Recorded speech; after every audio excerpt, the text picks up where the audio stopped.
Hey, welcome to House Groups. I'm so thankful that you have chosen to be here tonight. I know that life is busy, that all of us have so many different things that are going on, and so it's not lost on me that you have made it a priority to be here. And so I just want to say thank you. I thank you for being willing to intentionally engage. You hear me say this almost every week, but I just believe it that we need each other, um, but we also need each other to be authentic. And we also need each other to be real. And so my hope is that you take a risk and that you're intentional and that you're real tonight in the community and in the group that you're a part of. On Sunday, we kicked off a brand new series entitled The Blessed Life. And really, the big idea from our message on Sunday was, when is enough enough? Like, when it comes to our material possessions, like, when is enough enough? And the big idea was we need to give thanks for what we have. I believe far too often we fall into the trap that we believe that true contentment and satisfaction will be found when we have everything that we want. I think about the Target toy catalog that came to our house about 2 weeks ago. It has been one of the highlights of my boy's life. They have circled that thing. And it's really easy for me as a dad to be like, hey, to take the magazine and sit down and use it as an object lesson when it comes to materialism, because they literally want everything. But I mean, they don't want the dolls and the Barbies, but like, short of that, like, everything else has been circled in that magazine. But I know that I'm no different as an adult. I know I'm no different as an adult because when I get a new TV that I really like, that's top of the line, the moment that I hear about somebody else getting something that is a little bit newer and a little bit nicer and has a newer feature than what mine has, like, I feel a little twinge, like I get a little annoyed. I think it's why we go through cell phones so often, right? Like, we always want what's newer and what's better, and I think we find ourselves in a position, and in a place where we convince ourselves that if we only had everything we wanted, then we would truly experience contentment.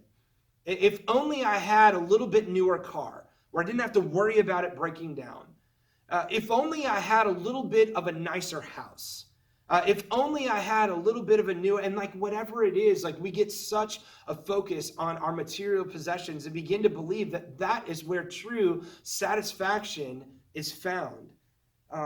That's where contentment is achieved. But I believe that contentment will never be found in what we have. True contentment will only be found in God and in God alone. And I think most of us would be really quick to raise our hands and be like, of course. Come on now, this is dumb. You just wasted my time. Like, I could have told you that. Like, of course, our true contentment and satisfaction is only found in relationship with God. But the question that I have is, if that's what we believe, then why do our actions so often differ from that? Like, why is it that we never seem to be content with only relationship with God? 1 Timothy 6 actually speaks to this, and we read it on Sunday. It says, godliness with contentment is great gain, for we brought nothing into this world, and we can take nothing out of it. But if we have food and clothing, we will be content with that. Like, what if that was literally all that you had? And I wonder, as a follower of Christ, do you view your possessions as yours? Or do you view your possessions as being blessings from God? If godliness with contentment is something that is great gain, then when is enough enough? And I think it starts at a heart level. I think it starts with us beginning to intentionally engage in giving thanks for what we have, instead of always being focused on what we don't have. And so I issued a challenge on Sunday.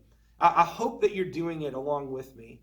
And that is that every day you take a moment and you just write down 3 things that you're thankful for. And whether you're doing that individually or as a family, I want us to intentionally engage in spending time in discovering what it is to be content. And I think it starts with us taking our eyes off of all the things that we don't have and beginning to look anew at what we do.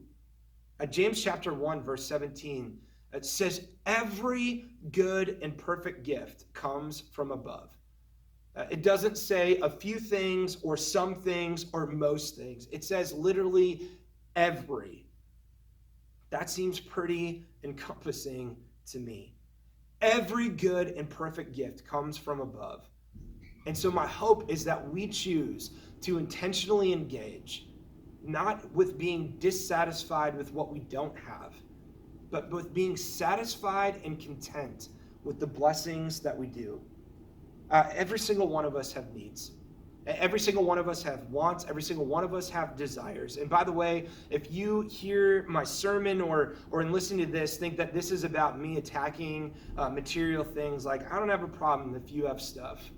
But I do have a problem when we begin to believe that it is because of something that we've done that we have our possessions. I do have a problem when we begin to believe that we never can quite have enough and that our satisfaction is found in things. Our satisfaction will only ever be found in God and in Him alone. And so my hope is that we begin to view the things that we have been given as a blessing from Him, and that we intentionally choose to give thanks. And so my hope is over the next several moments that you guys have some fantastic discussion around what does it look like to live a life that is truly content. Now, how do we say enough is enough? And how do we intentionally choose to give thanks to God for what we have been given? I thank you so much for being here tonight. My hope is that you have a fantastic and wonderful discussion.